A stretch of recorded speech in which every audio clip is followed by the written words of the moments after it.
All right. Hey, everyone. I think we've got this sorted out. Hopefully. Let's see what's going on. I'll bring Matt in a second. Let me know if this is working. All right. Let's see what's going on. Should be good. All right. Let me see if this is working. Doesn't look like it's working. Was fucking something. It's something. Well, we're live somewhere. I don't know where. Yes, we're on live? Okay, great. All right, yes, we're here. Okay, good. Modern technology. All right, hey, everyone. Sorry about that. New stuff going on today. I tried a new program. I have to sort it all out. So, how's everybody doing today? Okay. Let's say hi to Matt. Hey, Matt, what's going on, man? Hello, everybody. How you doing, Jeff? How are you? Thanks for having me. Okay. Can you move a little closer to the mic? Your voice. Is that too low now? Yeah, a little low now. Hang on. I can put a bit more gain on that as well now. We've figured it out. Okay. Then I can turn Excellent. this down. So that it. Yep. There we go. Hello. There we go. You might hear a little bounce back of me here and there, but we got to just do what we got to deal with. It's not too bad. All right, everyone, thanks for being here, of course, and I'm trying out a new program. Thanks to my friend Armando Bonifazi. It's much better. These things always, you never know until you go immediately live. Everything's working fine, and suddenly it's not. And everything's slightly different depending on what you so every time you fire, or for me, in my case, Right. I was on Together last weekend, or 2 weekends ago, then I did a clinic thing to Holland via Zoom the other day, and that worked fine, and then now I open it all up again, and there's gremlins. Every time it's just one different thing, and everything's messed up in that. So like we said, it's you never know until you actually decide to go live. So today, Matt, my good friend, is joining me. We're going to talk about some of our favorite unsung guitar heroes. Yeah. So, everybody talks about the usuals, which they're for good reason. Absolutely. So, Matt, you want to take it away? So who are some of your favorites? Sure. Well, first of all, this came about with us whinging on the phone to each other, didn't it, really, about things? Because, so just to give the backstory, there's a lot of stuff online these days, and people post their clips on Instagram and YouTube and what have you, and people send me stuff that is people playing my stuff, right? I mean, sometimes entire solos, note for note, and they're posting it on their page, and they're not giving even inspired by Matt, or let alone, hey, this is his entire solo from this record or this concert. No mention of me, but they're just taking my stuff. And so we were whinging about that, and I understand then their hashtags are filled with like Joe Bonamassa and Stevie Ray Vaughan, because that's going to get them attention to their post. But I grew up always wanting to share where I got stuff from, because I was listening to the Dora Bramwell record last night, actually, and there's a lyric in one of his songs that I also heard Stevie Ray Vaughan talk about, and it's like, if you want to keep it, you got to give it away, So we all take licks from everybody and make our own styles out of them. You can do that as long as you then say, well, it wasn't me, we're all from somewhere else, So I mean, just to get the whinging out of the way, it seems like there's more attention on people just getting hits on their post than actually giving credit where it's due a lot of times. And it's much more rewarding to just be able to give it up for the people where you've got stuff from. And it's also, not exactly you're driving around in my Rolls Royce over here anyway. So, sending people my way is good for us both. It's good for us both. You know what I mean?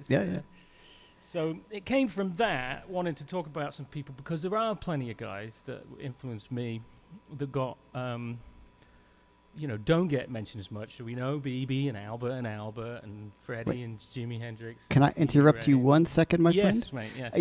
You got to turn up a little bit. People are saying that your volume's pretty low. Still the vocal. Yeah. I'm sorry. And That's it's a problem. super directional. This might, you got to be the podcast guy right on it, right? So Keep going. let me do that. How's that? Better? Yeah, sounds much better to me on my end. Yeah. Okay. It's also impossible to know, isn't it? On It is impossible to know, how yeah. much you're getting. Exactly. I can hear myself more than I want to. So Yeah. There Excellent. we go. All right. So that was all just moaning anyway. So anyway, we all know my big influences, and like Jeff says, it's all the same people that, for good reason. B.B. King is the beginning of it all. For everyone that I'm even going to talk about, they all start with him as well. But there's some guys that spring to mind. The first guy, when we were talking about this a few months ago, that springs to mind for me is a guy called Anson Thunderbird from Dallas, I believe, and I've got to know him a little bit over the years. He's a wonderful guy. But I heard him, late 80s, early 90s, and he was a product of that 80s blues resurgence that so many people were, and he has such like a pure, clean style. It's sort of like that if much the same way as early Jimmy Vaughan with the T-Birds, Anson's kind of coming from that. If B.B. King played a Strat from Texas kind of sound, but it's like taking old B.B. style but playing it lean and clean in that Texasy way. He was the first time I ever heard a real blackface Super Reverb live. I saw him live, and it was just a 50 Strat straight into a blackface Super, and I was like, that's the sound, man. I gotta get one of these, because I knew Stevie Ray used them, I knew Muddy Waters used them, and that he sold me on, like, I need a blackface Super Reverb, So I don't even know how many people know Anson, maybe the more hardcore blues people, but maybe not so much your average guitar fan, you know what I mean? He's not widely spoken of, but he has a totally distinctive style. You can recognize him in 2 or 3 notes, and there's a lick I play. So this is my giving it up for Anson right now. Pretty much every gig, it's a lick, and it's that one, middle pickup for Anson, it should be.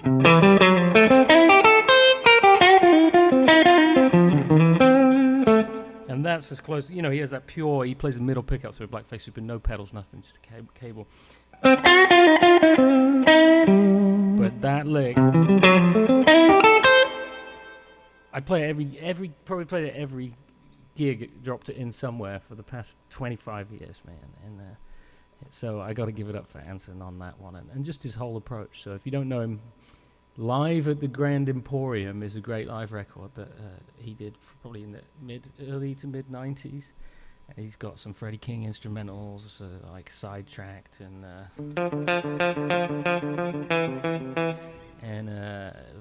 bunch of great stuff, great shuffles and slow blues. And he's just a lovely guy, and so he's got that distinctive sound, man. Now everybody sounds the same to me, but back up until I actually had this conversation with Anson, and he goes, well, in the old days, he goes, he's a big golf guy. I don't know anything about golf at all. He goes, but everybody used to have their own way of hitting the ball and getting it from A to B. He goes, whereas now everybody just tries to play like Tiger Woods. So I'm like, I don't know if that's true, but it sort of seems like that with guitar sometimes as well. These guys all have their own sounds, man. So Anson's my first guy, So let me see. I'll have a quick look down the side of what people are saying here while I get used to Well, I can bring him up to the front. Yeah. Where's he live, Anson? He's in Austin, right? He's a Dallas guy, I think. Dallas guy, okay. Yeah. He certainly was Dallas, yeah. And he's the only one, I've been to the Blues Music Awards only once. I'm not really in that club, Mm-hmm. I don't really. Why not? They're not sure what to do with me. As we discussed, yeah. Well, what do you mean by that, without casting? Yeah, I mean, because there's a thing that happens in the blues scene with the Blues Police, where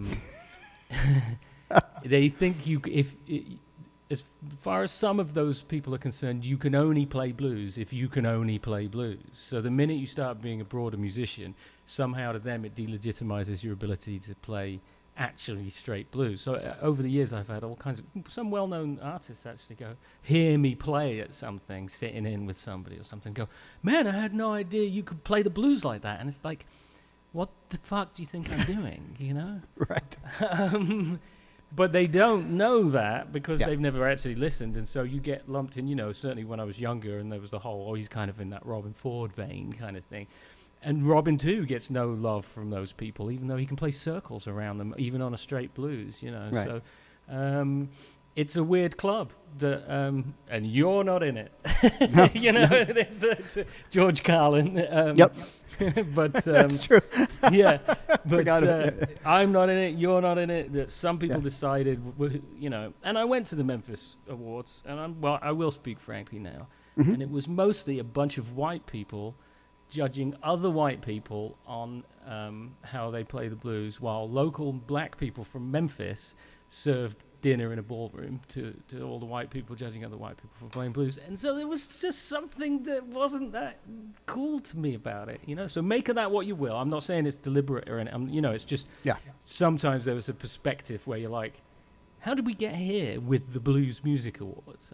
So this is not going to help me at all, by the way. So I've just completely shot myself in the foot by Well, talking about it. But you know what? It's been 15 years of being ignored anyway, so fuck 'em. You put pride now, you know, in being ignored. Yes, exactly. Yeah. You know? I am looking at Matt, just so you guys know that it's kind of funny. I'm looking at myself.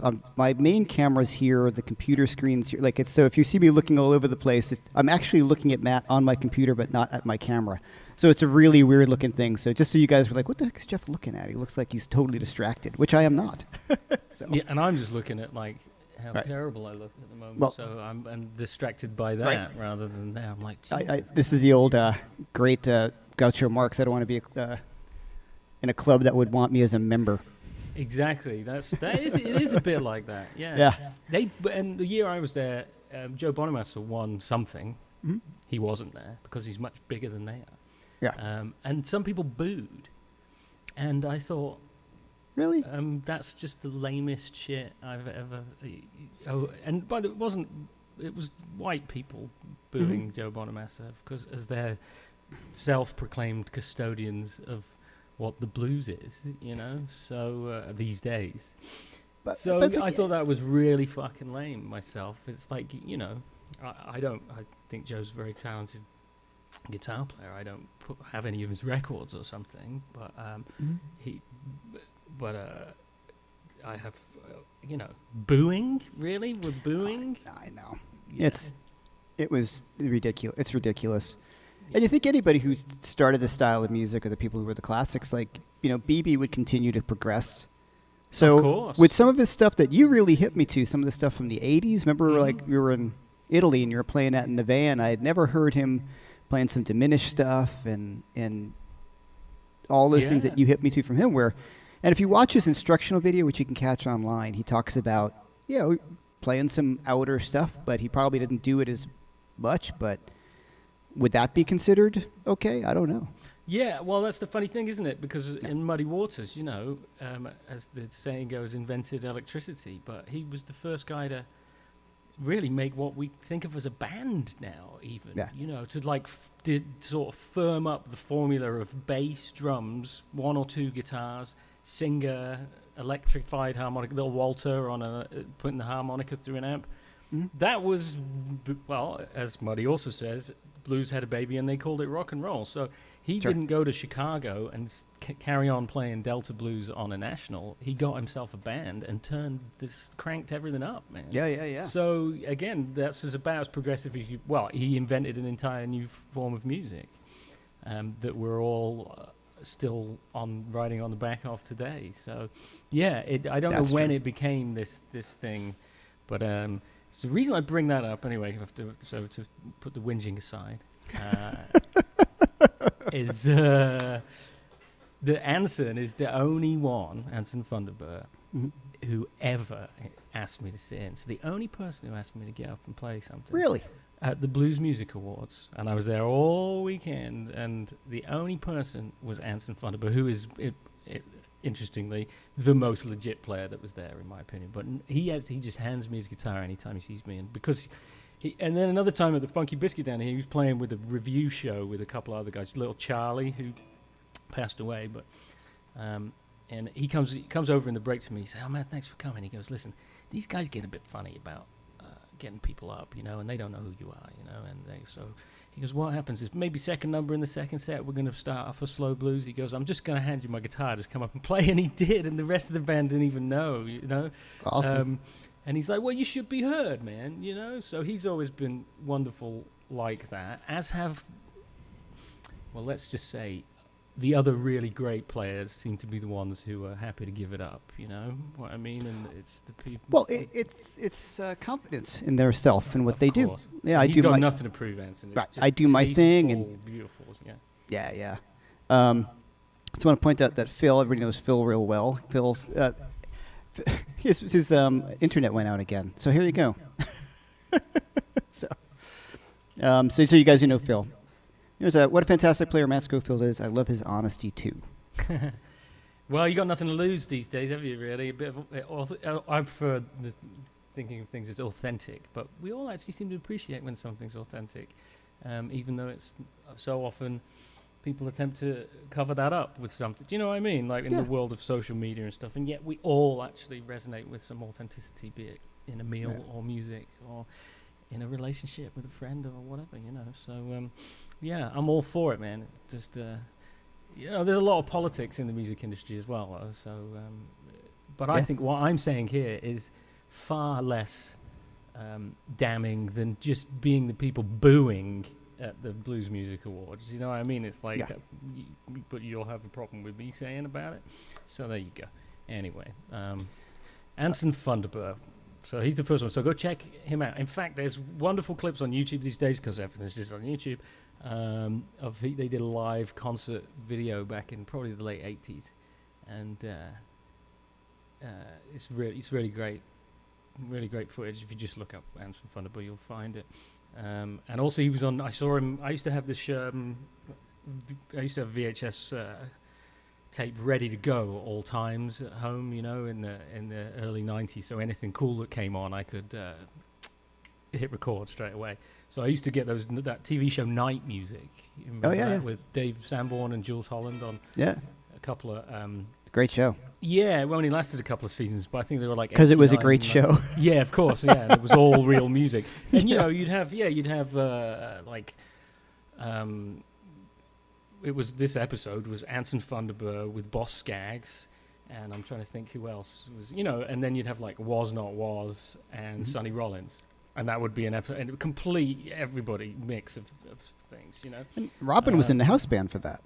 He was for a bit, yes. Yeah, he's in a few episodes at least. That's right. It was Hiram Bullock mostly, but there was a period that Robin did a bunch of them. So that show was really influential, and I saw Anson on that, and he plays a really.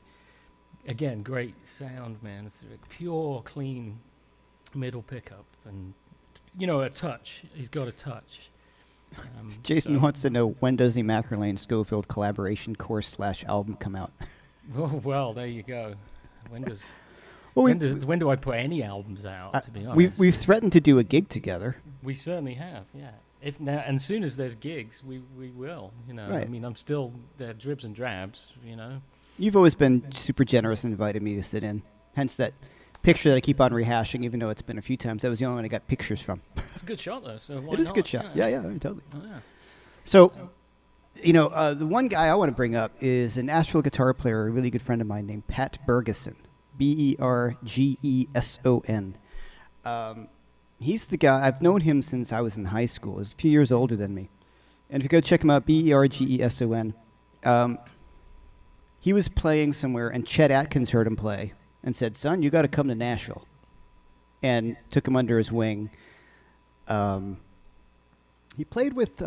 He was in Lyle Lovett's band for a long time. He does a lot of stuff with Tommy Emmanuel. He played harmonica, which he plays equally well on guitar, on a Bill Frisell record.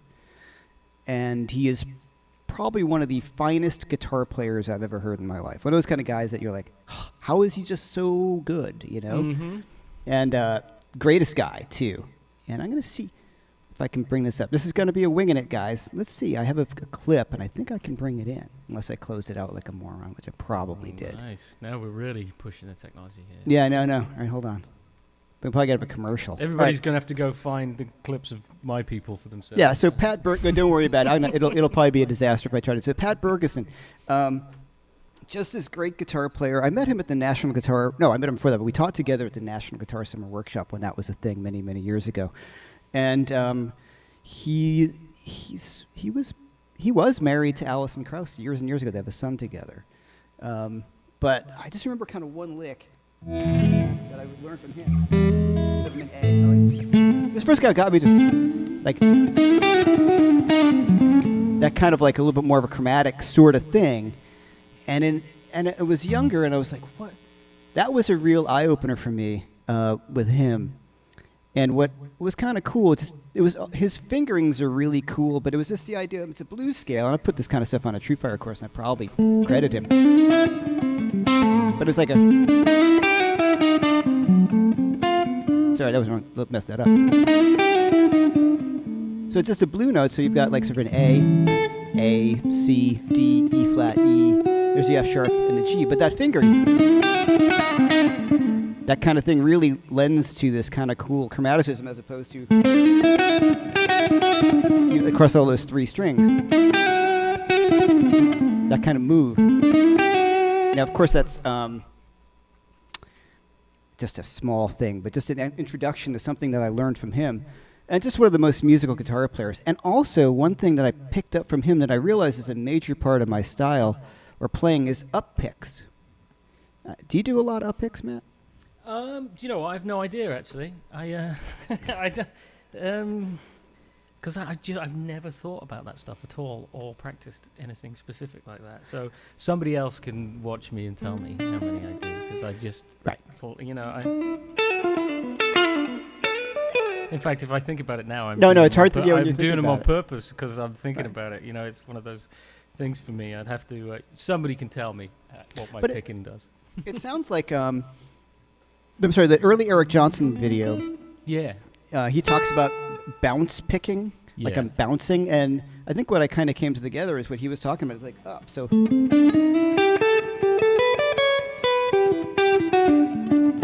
Those are pretty much all up picks. Yeah.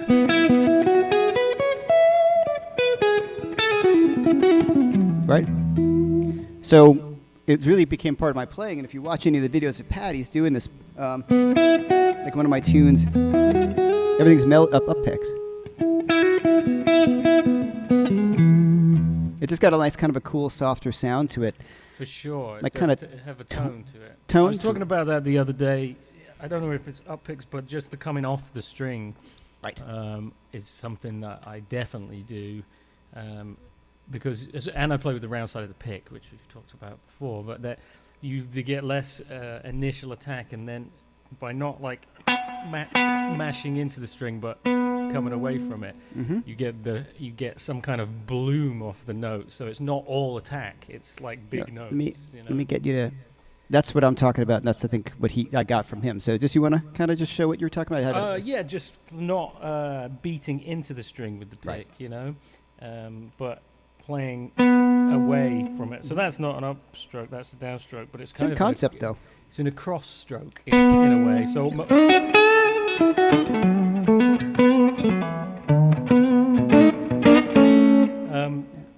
It's not like beating into the string or pushing against it. You're making contact with it and then getting away from it as far as you can. I've definitely always done that, and with a little roll of the thumb, Yeah.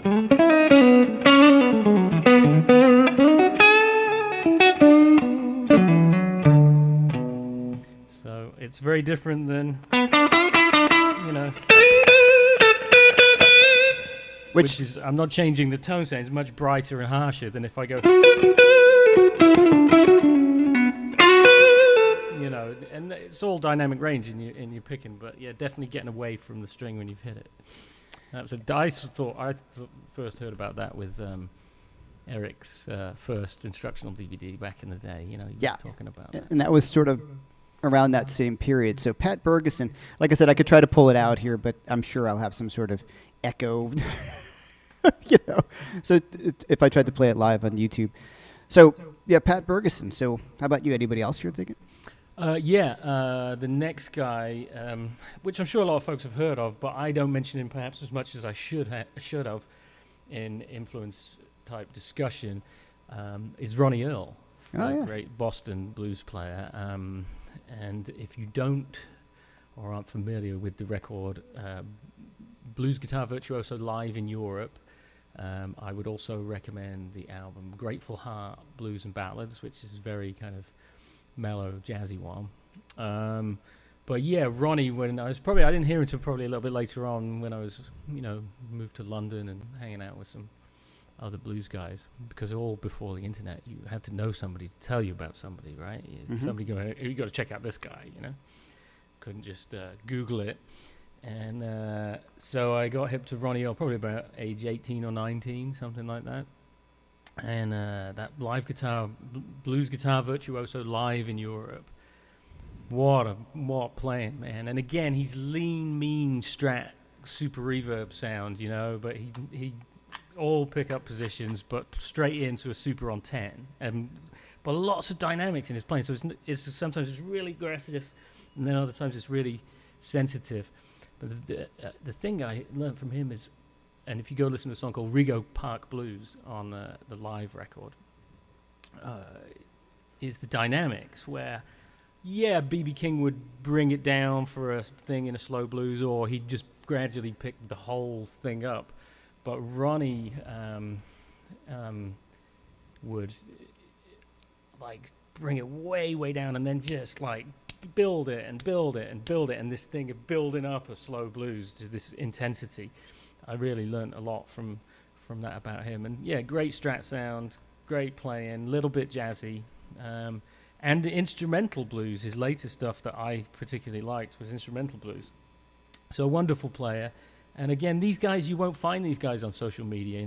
I think Ronnie has a Facebook page, but it's his manager or his wife posting. These guys aren't making 1-minute Instagram clips from their video suite for you. You know what I mean? They're just out. That was never them, and you can go see them in a club just tearing it up, but you won't find them on Instagram. There's a clip from the 80s with Ronnie on YouTube, again, doing... is it like T-Bone Shuffle? It's a really fast swing, and Ronnie's stuff is swinging, Yeah. And he's got a cigarette burning the whole time back when that was cool. And it's still cool. Just like this super fast shuffle, and he's just playing these lines, man, But yeah, great. And he'll just spend a whole verse just going like...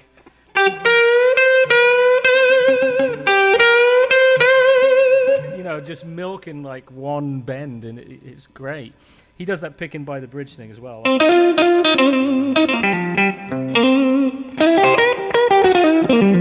He's coming from like a combination of like Magic Sam, who's a very underrated guy as well, talking about an original blues guy, and Buddy Guy, some Albert Collins, Otis Rush, another guy that doesn't get spoken of as much as the Kings and stuff. Yeah. So just...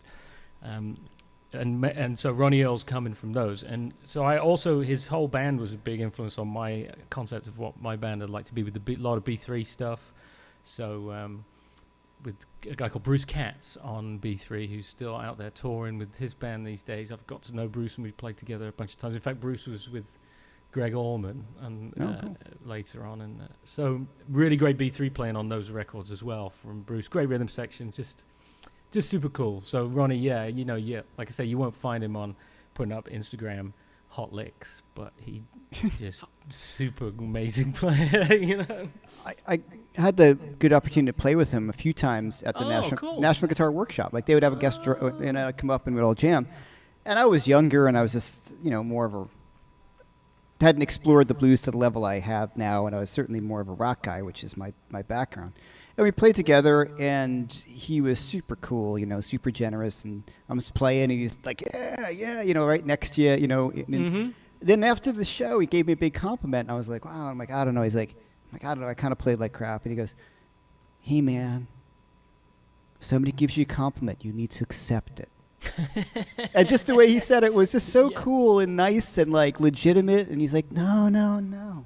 I've never had the chance to get to know Ronnie, I've not really hung out with him, and I know he's had his health share issues, of struggles and things like that with stuff. So he stopped touring so hard after some of that stuff. But what I do know is that certain period of early to mid 90s, Ronnie Earl, after he did get sober, because he was a mess, I think, at one point, you know.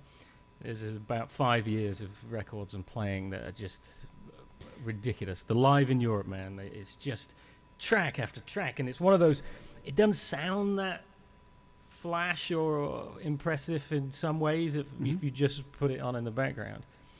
But if you actually try and play along with this record, like, and because it's not that the licks are hard, but the stamina and just and you're like, holy, I'm exhausted. It's just as probably as much as anyone, like in the way that Stevie Ray had it, you know, of that just this torrential playing, just playing.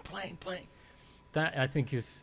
He's probably one of the only guys who got close, but in that period, now he's much mellower. He's older. He sits down, and he's kind of got and gone into his kind of spiritual vibe. But early '90s Ronnie, it's just relentless, just straight into a Fender, flat out, nothing else, cable. You know. So in fact, a lot of the guys I'm talking about today are the guys that play straight in. You know, so. For sure, there's something to be said for that. They don't know anything about the gear. Ronnie doesn't have, you know, these guys. It's like they're not. They just have their favorite couple of Strats and their favorite Super Reverb or whatever, and that's it. They've used that for 50 years, you know. So Anson, no gear. Maybe that's why they don't get talked about so much on, you know, the interwebs and things. There's no gear to obsess over, even though it's a vintage Strat and a vintage Super. But you know, but it's a different mindset. It's a different world how that happened. You know, the gear thing, which we have nothing to do with. You and I, nothing. No, obviously, yeah, for sure. It's like I don't know. He just pops into my head, and I hadn't put him on my list. But Jim Campolongo, who if I'm in New York City, I'll always go and try and catch, and that's just that same old telly straight into a Princeton, right? And, and that's it, and just bonkers playing, just like crazy stuff that he's coming out with. But that's it. He's used that forever, and he probably will use that forever. He brought one time I was down there at Rockwood, and he brought a wah-wah pedal for them. What? And he was like, I just thought I'd use this tonight, so he used a wah-wah on a tune, you know. Give it a shot. Yeah, pretty funny. And my next guy is the unknown and generally unsung in my world, to the world of guitar, but our friend David Grissom. Yeah, for sure. He would be on my list of undersung. Yes, for sure. Yeah, I mean, I know you guys know David. Probably, obviously, if you're here, you know David's music, and he's one of my really great friends. And just, I remember I told this story. I had never heard him, and he came to the National Guitar Summer Workshop. Wow. Like I didn't know who he was. I know the name, but I was like, I wasn't sure. So we always jammed with the artist, like I said. So he was just sound checking in the afternoon, and he started playing. I'm like, what the fuck is that? Yeah. You know what I'm saying? Like, it was just the biggest guitar sound I had heard. And then I looked at what he was playing, and it was just like one of the stage amps. You know, he borrowed. He's one of those guys as much as anybody anywhere in the world that just sounds like David Grissom. It doesn't matter what. And for all the gear nerdery, again, you know, you can give him a telly into a twin and it'll still end up mostly sounding like David Grissom, you know. Right. In fact, the thread already with everyone that we're talking about is these are strong voices. Yes. You know, everybody's got a sound.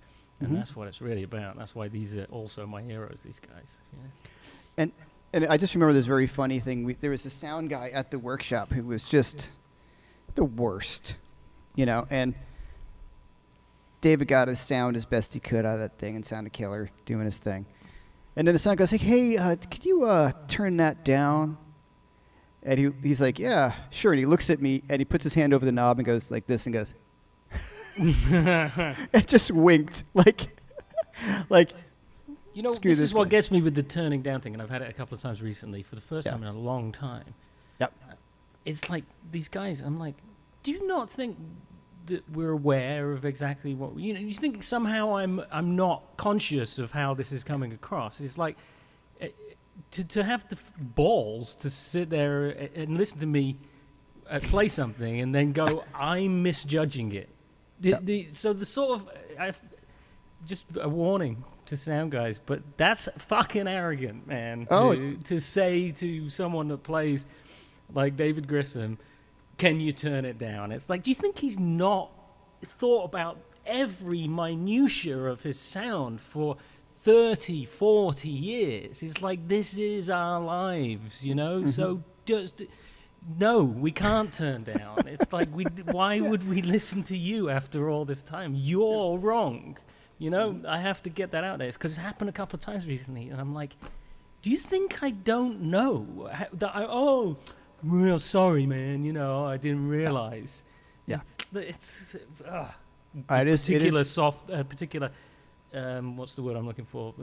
Nerve at the moment for me. That. Oh, you told me that story about you can free to tell or not, but it was pretty annoying. Oh yeah, I was screwing up the recording one. Yeah, I've I mean, come on. It's like, you think I've not thought about this shit? I think about this shit every day. I wake up in the morning thinking about this shit. What size amps do I bring to the gig so I can control the volume, have it loud? What wattage do I need for this gig? And also I've spent a lot of time thinking about how not to be too loud, because believe me, I could be way louder really easily as well. So I'm already doing it the best, but at some point it's like it doesn't exist without it being what it needs to be for me. You can't have me or you or David Grissom without letting us be what we are. You know, this meddling in the art. It's this. Well, everybody thinks they know everything about everything, don't they? So I know about what I'm doing. That's the thing I do know about. So let me do that, you know? I like this comment by Steve Kirby. Sound guy's job is sound reinforcement, not being a producer. Exactly, and there's an epidemic of it now. Hey, Steve, how you doing, man? There's a bunch of questions. I'll get to those in a bit. We're in a flow, so I didn't want to interrupt. Yeah, but I'll definitely get to people's questions in a bit. So, all right. Your turn again, right? Yeah, Chris Kane. Kane. I knew you were going to say him. Yeah, of course. Chris is like, you know, and he fits somewhere in there, you know, after like Robin in terms of the history of after Robin, before the likes of me and Josh and Kirk and stuff, and people that would put together in groups of types of players. Do you know what I mean? Chris is right in between, and also the sweetest human being. I think probably too sweet for the music industry, which is why he's not heard of. He's one of those guys, you know, he just wants to play, and he's never quite had the break that put him in the next level. Because to me, this guy should be headlining every damn blues festival in the country. You know, I'm like, some of the remarkably average stuff I see being put out there as headlining savior of the blues. Drek. Yeah.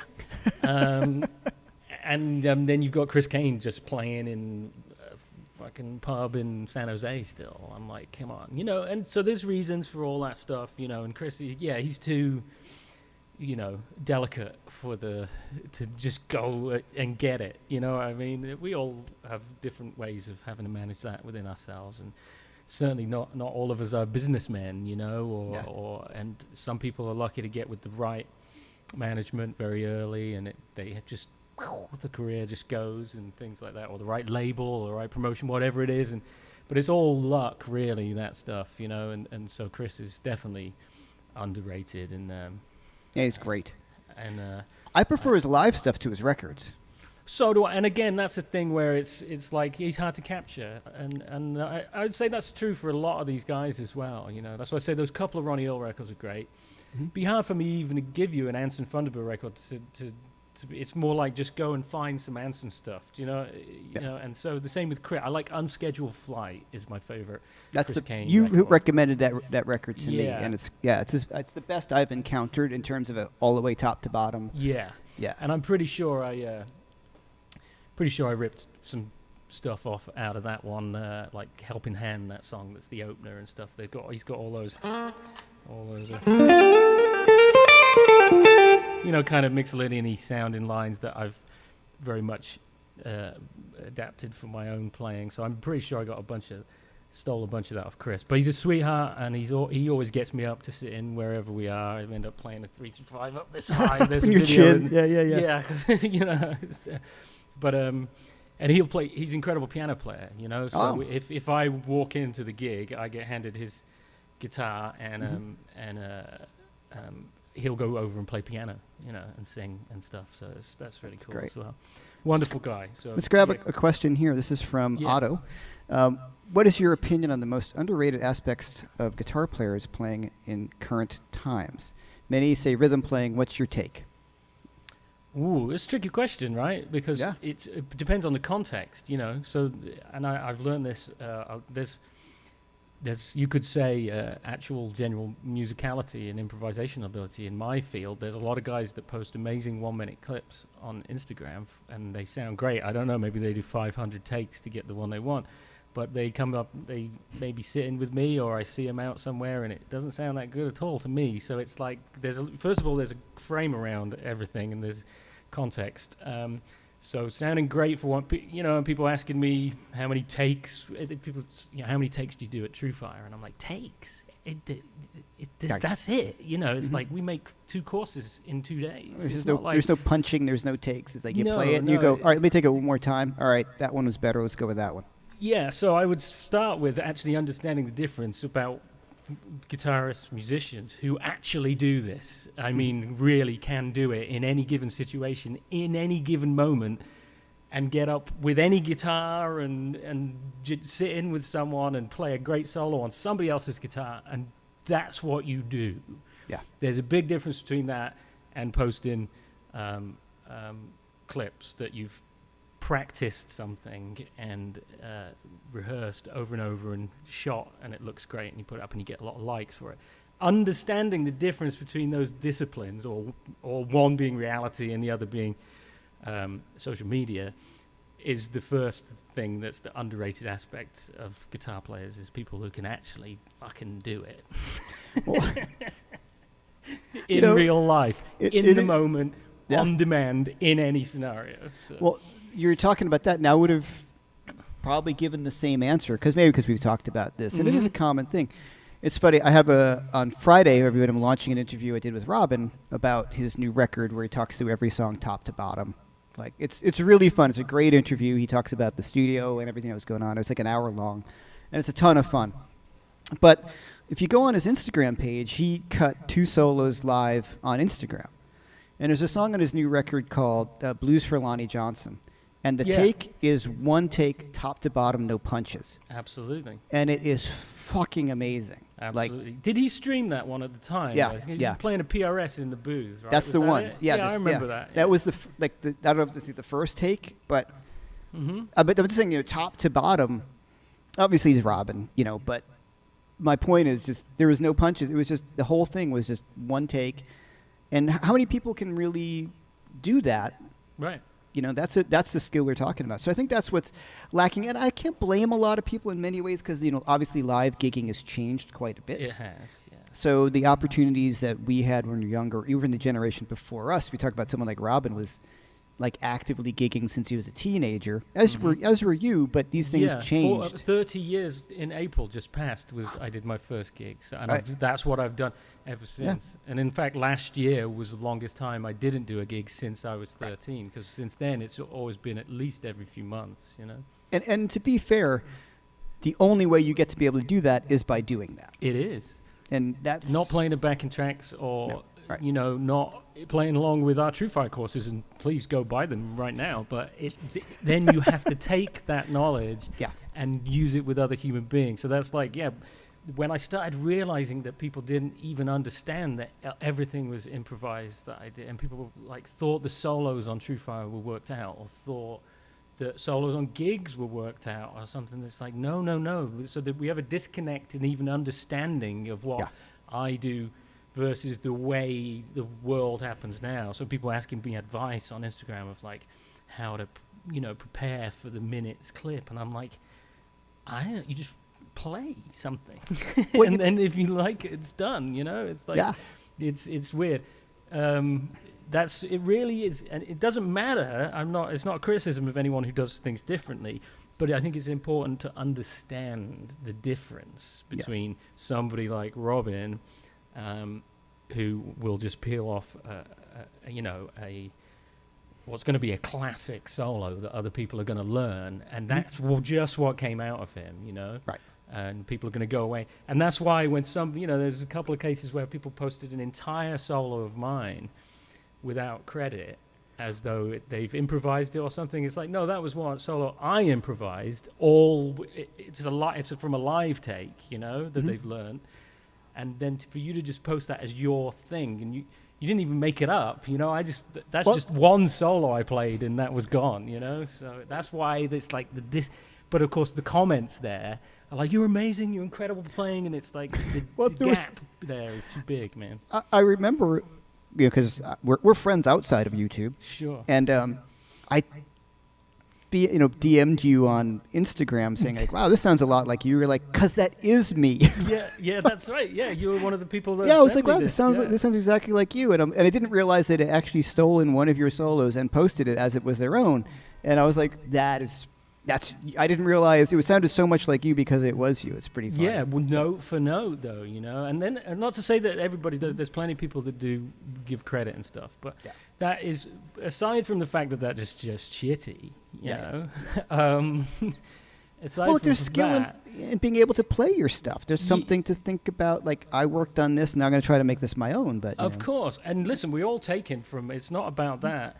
But it's also about then the spectators understanding the difference between, and we're talking about people who have like hundreds of thousands of followers doing this as well. And I know in the metal guitar world, there's an epidemic of fake guitar playing, right?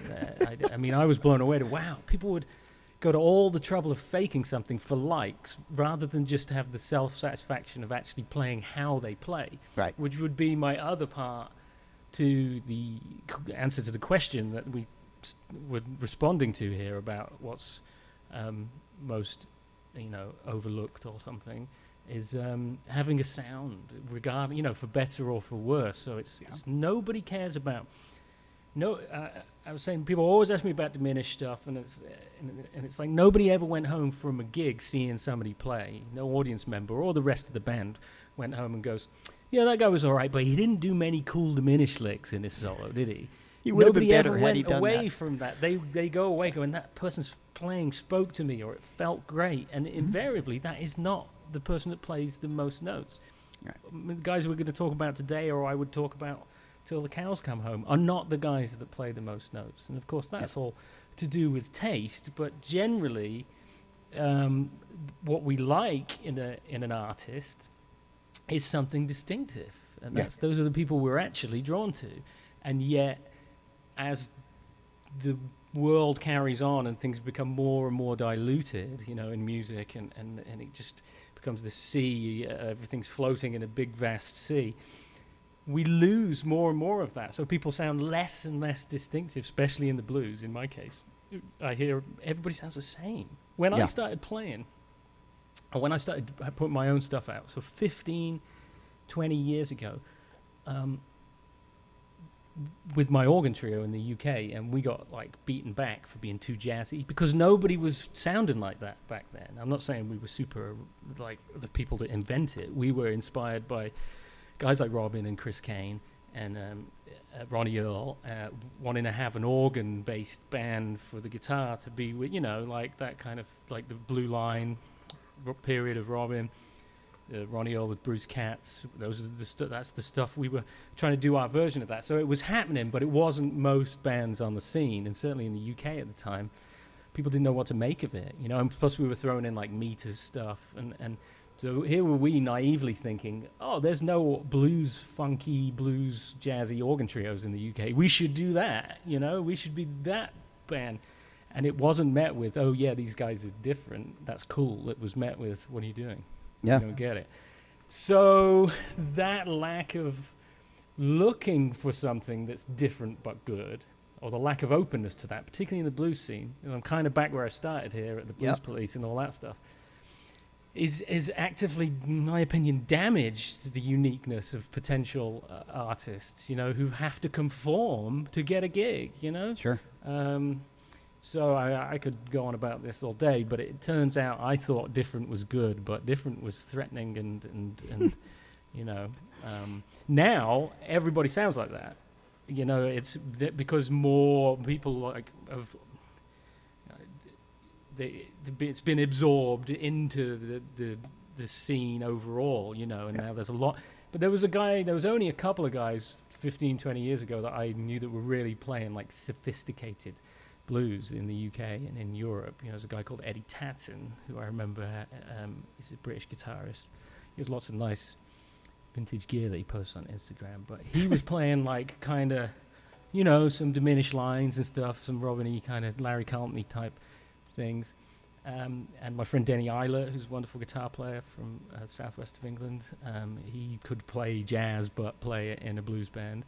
But other than that, it just wasn't a thing. Now everybody's got some of that in there. Every guy that's younger than me, you know. So, but uniqueness. Anyway, long answer, but just looking for somebody that actually has something to say that's their own, because that's what we all like, you know. Yeah. So it sounds kind of silly. My undersung person, honestly, my friend, is you. Yeah, absolutely. I first became aware of you. I don't know where it was. Somebody mentioned you, and I'm like, I don't know who that is. You know, so I picked up one of your records when CDs were still CDs. A thing. Your first one, I think, was your first one, maybe. And I was like, wow, this guy's really, really good. And then we became friends. I saw you play at the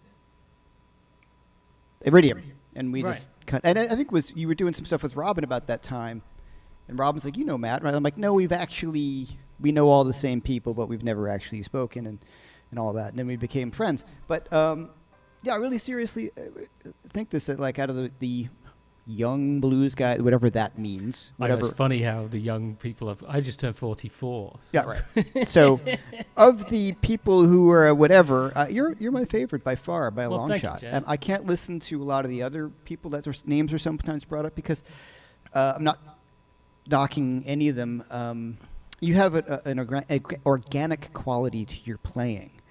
That you're just playing what's in your head. I don't ever really hear any licks of any kind. I just hear you just playing. Oh, well, thank you very much. Sure. And that's what I look for in players, like somebody who just plays something and you're like, I'm hearing that person. I'm not hearing something they've practiced a million times. Yeah. And so it's really good. And your that's what approach I wanted to sound like as well, you know. I do. I want it to sound just like a genuine flow of stuff, you know. Yeah.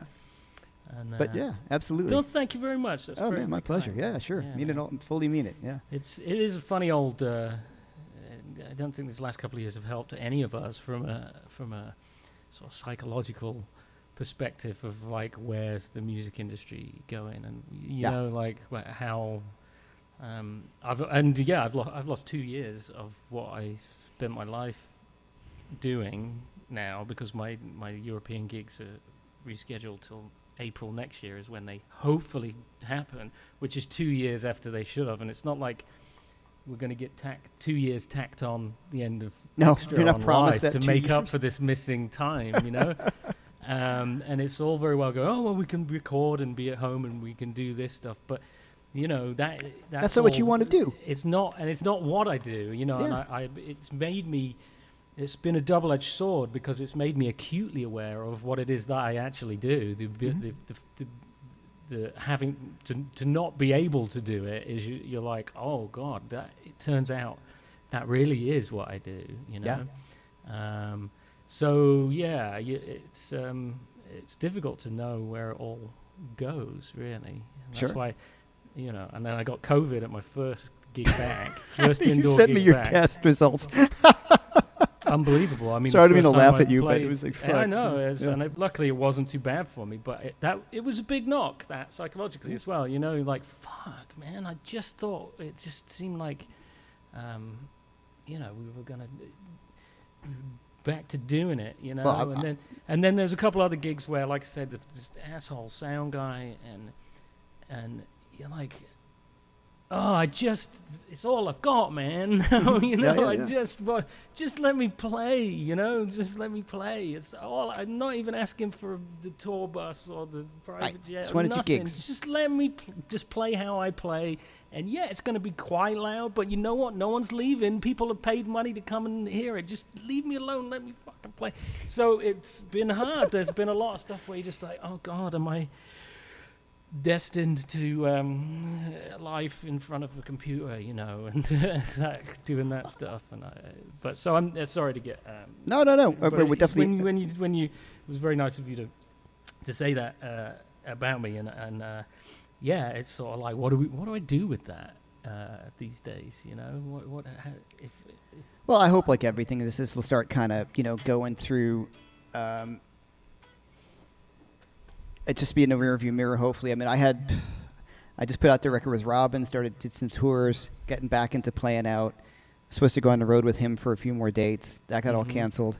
I had the Italian stuff, 2 Italian things canceled now. Yeah. When there are other gigs tacked on to either side of that. So I was starting to go back to, you know, playing. I'm overjoyed that this happened, all my YouTube stuff. I'm the community that I built starting, really. Yeah. You know, and during that's COVID. Anything I say is not to take away from any of this extra stuff. And, you know, thank goodness for True Fire. Yeah. Thank goodness for this, of friends like you that will get me on, drag me onto this, because it's not my natural inclination. Thank goodness for that. It's not to take away from any of that. But at the end of the day, yeah, like you're saying, it's like all of that somehow joins up the gaps between actually doing what you do, really. And we... So now it's just been like one long gap to join up for it. Totally. And I don't want to even get my hopes up too much about stuff, you know what I mean? Because it's like with the 1 step forward, 2 steps back. I mean, now I've had COVID, so I'm not going to get it for a while again. I was vaccinated anyway, but I think that's about as well topped up as I can be. But I still worry about people coming out to my gig. I'm going to Texas next month for gigs. Well, finally, you know, I need to play. I need to make a living, because that's been hard this past year and a half as well, when I've spent 25 years being a touring musician. And, so I need to do it, but also it makes me think, you know, like, I hope everybody's going to be all right that comes to the gig as well. Well, Texas is not so worried about regulations and stuff. So. It's the 2 different worlds sometimes that we live in at the moment. All right, so we got a super chat from Richard Henry. Thank you very much. Thanks so much. That's appreciate it. So I'm gonna get some more questions. It's been on for like an hour of whinging. Oh God, I've barely spoken about it. Once I start all right, going, let's go. Yeah. Let's just name a few guys. You do 2. I'll do 2. Okay. And I'll answer some. And we'll do some questions. Okay. So a couple of guys that are real direct influences as well. Lonnie Mack, massively underrated. If you take Lonnie Mack, if you take Stevie Ray Vaughan, it's a 3rd Albert King, a 3rd Jimi Hendrix, and a 3rd Lonnie Mack. And I say that without overstatement or anything. That's any of this stuff, you know, any of that stuff, Lonnie Mack, 100%. So he's one of them, and he just passed away like a year or 2 ago. And totally, again, why wasn't he on all these festivals playing? Like, he's a real legend with a completely unique sound. And then who else did I made note of real quick? Oh, a guy called Junior Watson from West Coast Blues player. Oh yeah. I saw him live in a club with like 15 people, probably about 20 years ago, in Berkeley. And this guy it was ridiculous. It was just endless ideas. He just didn't repeat himself, and he was playing like a harmony stratotone, the weird, funky little thing with a big fat neck through a tweed amp with a reverb tank. So it's that kind of real West Coast sort of sound, and very sophisticated playing, lots of very quirky. So Junior Watson, he's like the daddy of that West Coast sound. There's a lot of guys that kind of followed on from him. Guys like Rick Holstrom for a while there, who's a wonderful, wonderful player that plays with Mavis Staples these days. But Rick's early stuff was kind of in that lineage, same as Alex Schultz. With that kind of, he was a great West Coast player, lives in Germany these days. And so there's that whole West Coast. Actually comes from Hollywood Fats, would be the other guy tied in with Junior there. Sure. If you're not familiar with Hollywood Fats, Michael Mann was his real name, and he passed away way too young. But they're super cool. That West Coast, it's kind of like swing blues, you know. but great playing, great tone, Hollywood Fats with a 335 through a basement or something like that. Loads of reverb. Great stuff. And yeah, so those are there's a few more than two guys there, Jeff, but they're kind of tied in.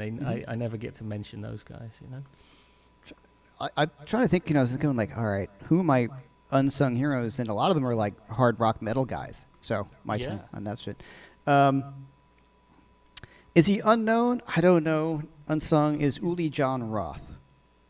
Yeah, right. The original guitar player from the Scorpions. And if you guys aren't familiar with Uli Roth,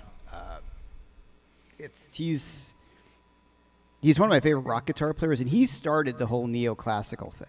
Like there was Richie Blackmore, who was kind of had that vibe going, but Uli was the first guy to have the technique that, there's a song called The Sails of Sharon, and I'll send it to you if you haven't heard it. It's one of those things when he plays, you're like, oh, there's Yngwie. Just, I'll take that. Thank you. You know what I mean? And, though he doesn't really admit to it. But the cool thing about Roth he's still alive and still ridiculous, is he had a great mixture of blues, super melodic. It was funny. My friend Jason Lachlan, who's a great guitar player, we were talking about the Scorpions, and I said, man, I was a huge fan of the early stuff. And he was only really familiar with the Rock You Like a Hurricane, and there's a guitar player, Matthias Jabs, who's quite good, but Uli is really distinctive. So I said, no, this is who we're talking about. I sent him a few tracks, and he's like, oh, this is completely different. That's like really, really good. So there's one of my favorites, is Uli John Roth. He's kind of funny. He's a bit of a hippie now. He's got the sky guitar, and he wears the big hat, and I have a lot of cool stories about Uli. My friend of over 20 years now, and drummer of many occasions in the last 20 years, a guy called Jamie Little from the UK, wonderful drummer, done many shows and tours with me. He's also Uli's drummer, so I think it was 2017 he finished Uli's tour and then came straight to mine, in playing that and then my stuff, and he does a wonderful job on both. But Jamie's a great guy, but the stories, Uli is as much Uli as you would imagine he I've heard. is. He's 100% authentic in the whole crazy kind of, but like, wonderful, like Blackmore, out of his mind. Yeah. It's legit, man. He's for real. Yeah. So he's one guy. If you check out some of that old Scorpion stuff, just freaking great. People are posting guys, of course. People, as expected, Roy Buchanan and Rory Gallagher, and someone just mentioned Michael Landau. Like, to me, Michael Landau's not. It's like saying Robin Ford when you talk about Michael Landau. To me, he's not. Everybody who's in the know knows. Yeah, if you're a guitarist, then everybody knows that Mike's best in the world, man. Yeah, exactly. Yeah, pretty much. Yeah. It's different. Yeah, it's different than Chris Kane or someone to me. You know what I mean? And obviously, they're very different kinds of players, but they both are. It's, man. Who else you got, Jeff? My other one, if we're talking, there's a guy, and I'm definitely talking my metal roots. When I was younger, my band in Jersey used to open for another big band in New Jersey called TT Quick. And there was a guitar player named Dave DePietro, and Zach Wilde talks about him all the time, like being playing a Les Paul, strung low, but just this great, little bit of Van Halen in his playing, but just his own, like, just bluesy rock, killer stuff, tons of vibe. And I remember when we used to open for him all the time, and I remember talking to him, saying, hey, who do you think is a really great guitar player? He goes, there's this guy in South Jersey named Zach. And this is before Zach had played with Ozzy or anything like that.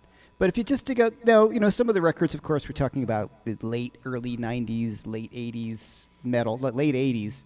So the singer is now the singer for Accept. So he's got this raspy voice. He's been singing for Accept for a long time. But if you check him out, he's just a great bluesy hard rock guitar player. And he was, my love of Zeppelin and all these things at the time. And then my love of, when I really started getting into, it was Eddie and Yngwie and huge Brian May fan, all these sort of things. But he was one of those guys that you see this guy live playing a Marshall with a super overdrive, a Les Paul, and a CE2 chorus. And that was it.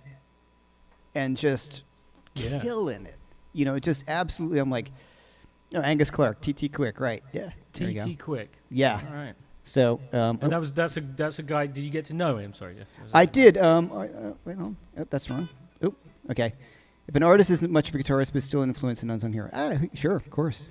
I just want to. Oh man, we could do a whole other show on influences that aren't guitarists. I know. Man, That's a different show. for me, There's that's Angus massive. Clark saying TT Quick. Angus, throw out one of yours. Angus Clark, who's one of your unsung heroes? Yeah, just if you guys check him out, or you just research, like there's a thing, and you'll get it. It's over the period. There's a rock club in metal rock club in New York that I used to play all the time called L'Amours. I was dating myself. I just turned 54, and we used to play there. We opened for Megadeth and King Diamond and Overkill and Anthrax. So that was the kind of band I was in at that point in time, Yeah. And we played with TT Quick there. We also opened for, this is really kind of funny, we opened for King Cobra, which was Carmine Appice's band, his shot at pop metal. So he opened for them, which is kind of funny. And I remember him walking into the club, and it was a small dumpy place in Spring Valley, New York that was called Manhattan's. But I saw Yngwie there in a small club at Queensryche. It was like just a great hard rock club, metal club. You saw all these bands that they would go through, and it was almost packed. And I had a fake ID that said my name was Saul Cassiano. Saul. Saul. That's a good one. Isn't it? And the best part was it was female, and my friend was an artist, and he changed it to male. So that's, I still remember the address, which is hysterical. Very good. Yes. I see a couple of things down the side. People Yeah. just asking about John Wiedemeyer there, Steve's Oh, yeah. asking about, who I'm not hugely familiar with, but I did see him playing with Charlie Musselwhite about 20 years ago at the original Sweetwater in Marin. Mhm. And he was fantastic. Again, 335 through a Matchless. It sounded great, kind of Robin-y in that tradition. I hate when people say that about me, so I shouldn't say that about others. But it was maybe more so than me in that tradition of that kind of sound. Mhm. John was great, and Volker Striffler is another guy up in the north, in the Bay Area, kind of. That's a great player there. But now we're getting more into guys that are cool players, but not so much influences on me. Right. Obviously, like you said, everybody's checking out. And I see someone mention J.W. Jones, a Canadian guy, who's a wonderful, more traditional player. The guy for me that's massively underrated, whose record I regularly put on or enjoy listening to, is a guy called Garrett Mason. He's from the east coast of Canada, and he made a record called Love and Sound. And it sounds like it really sounds like it was recorded in the 60s, but without being overtly retro. Do you know what I mean? It's not like they've made it like that. They just recorded it like that, and his voice is clipping the mic like a tube vocal. He's got a big, great vocal sound, a great singer, plays all with his fingers, through a Strat with P90s through a Bandmaster reverb and 215 JBL. So big, clean, spanky sound with a tremolo sound on a lot, but really Garrett Mason, Love and Sound, look up that record. It's just dirty, great playing, really great rhythmic player. Just throwing these out there real quick because I made this list. Someone's asking this. Yeah. Yeah, sure. I just took her to the airport. Yeah. She's got to go back to New York. Still, things like that to deal with. Yeah, but yeah, absolutely. No change there. Good. But one day we'll get around to doing some actual recording. But that stuff all costs money. Actually, is the thing. I don't have a record label at the moment, nor do I think I want one. But it does, slow down being able to work and pay. We're not going to go back to the whinging. We're not going to. No, not to go back into it. But it's it's just an honest answer as to why totally. things. It's like takes longer to do it. If somebody wants to give me $50,000. Then I'll have the record out next month. No. Where was my list? Now I've lost my list. Just quickly, then Mike Henderson from Nashville. Just guitarist, harmonica player, singer. I think he's doing some stuff with Joe Bonamassa now and again these days. But he made a couple of records in the 90s, particularly the first one, called First Blood, with a band called Mike Henderson and the Blue Bloods. And it's all Nashville guys, including Reese Winans from Stevie Ray's Double Trouble on piano, only playing piano, not organ in this band.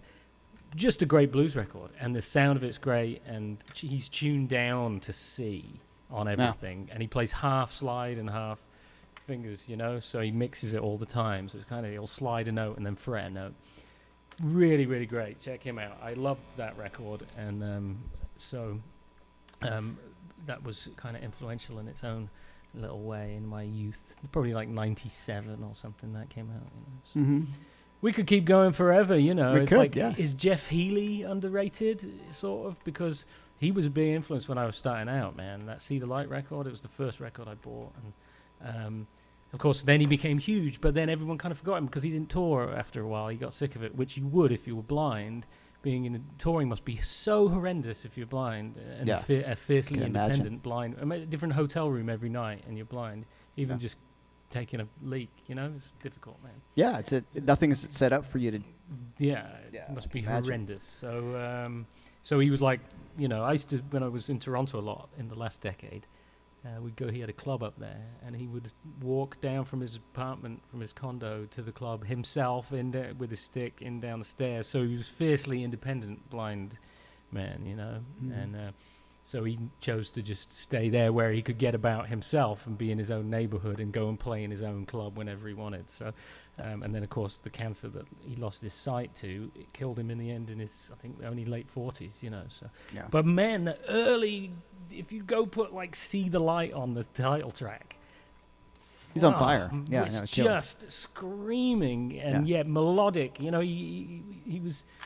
Yeah, he's one of the first guys I heard that had a bit more stuff than the blues guys, So Yeah, he was my blues rocker. Jeff was as rock as I got, Mhm, okay. Yeah. What somebody asked earlier, is there anything you listen to that they would be surprised, or either of us that we like that we'd be surprised? Probably lots. Yeah. Yeah, I think so a lot too for me. Look in the background there. You can see it propped up on my record player in the current rotation thing. That is Graceland by Paul Simon, one of my favorite records. I mean, Okay. it's everybody's favorite record, isn't it? But No. it's there. There it is. I love that record. Yeah. So the vinyl. It certainly was everybody's favorite record when it seemed like everybody had that record when it Right, came of course, out. yeah. But yeah, there's one there. And a couple of nights ago, we were out and about, and there was a local ABBA tribute band playing in the local park amphitheatre here. Mm-hmm. And we stayed and listened to them and thoroughly enjoyed it. They were excellent. Singer sounded just like her. And I'm not, big up on tribute bands generally, but they were so good, sometimes you've got to give it up.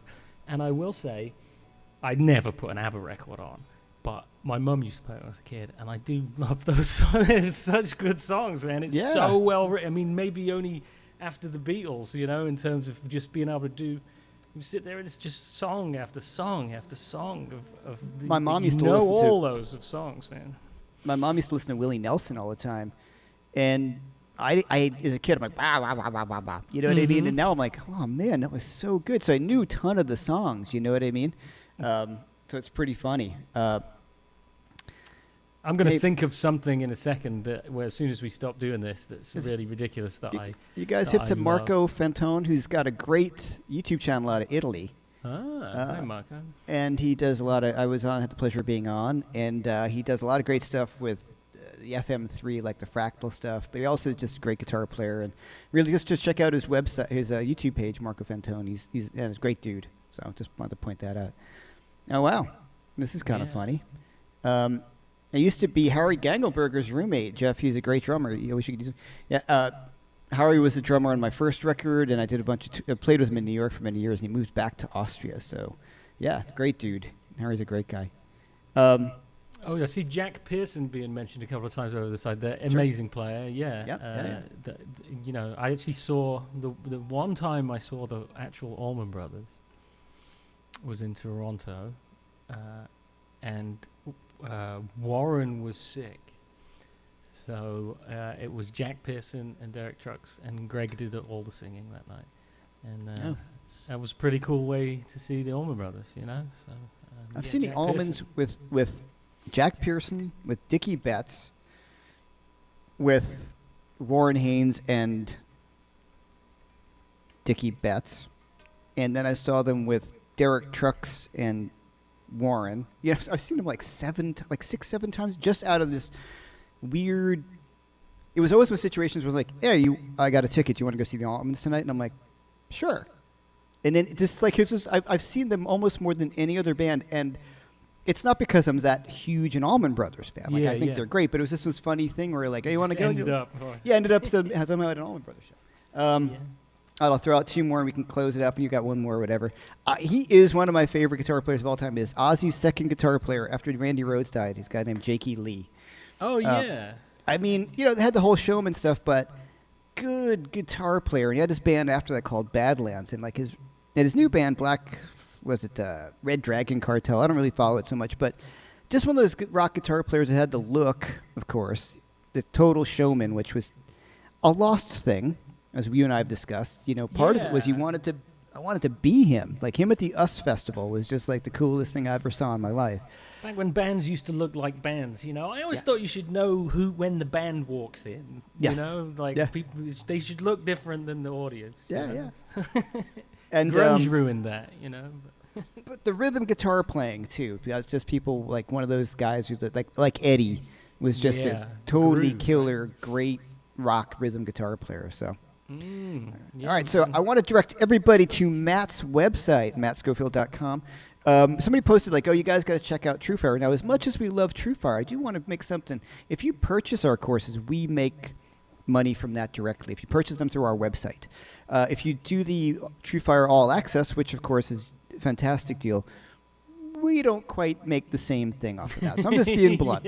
If you purchase the course, and what a lot of people do, and we love this, you do your all access at TrueFire, then you maybe buy one of our courses, because what happens is we get that money directly. We get a larger share when it comes to our websites. Yeah, quite considerable through the website. It's quite a noticeable difference. Yeah, and we love TrueFire. It's absolutely nothing against them. It's just the way the business is run, and they, and so they give us a very generous percentage if we sell it on our own, which is the impetus for us to sell it on our own. So some guys have emailed me like, oh, I went to go buy your course, but then I joined TrueFire instead. And I'm like, oh, can you do both? If you love what we do. It's a bit like streaming us on Spotify or something, which I've not even think I've made 10 cents off that in my entire life, versus actually, I have a live record on my website that you can buy in lossless FLAC format for $15 or $10 for the MP3s.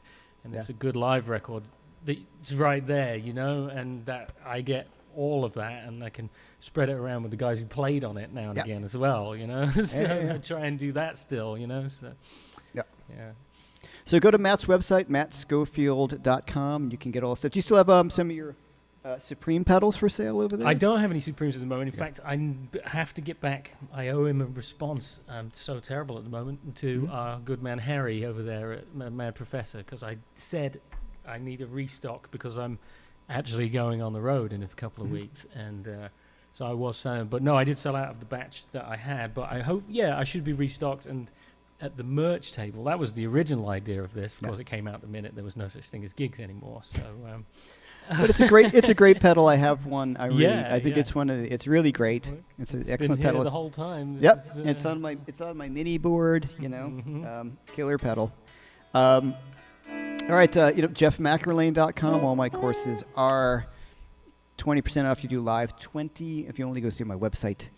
And that's right. That's from my interview with Robin Ford. Will launch Friday morning, which will be fun, talking about his new record, Pure, which I think is a ton of fun if you want to go check that out. It's a very nice record. I've been enjoying it as much. He's been in some different directions this past few years, but it's very much on form, isn't it?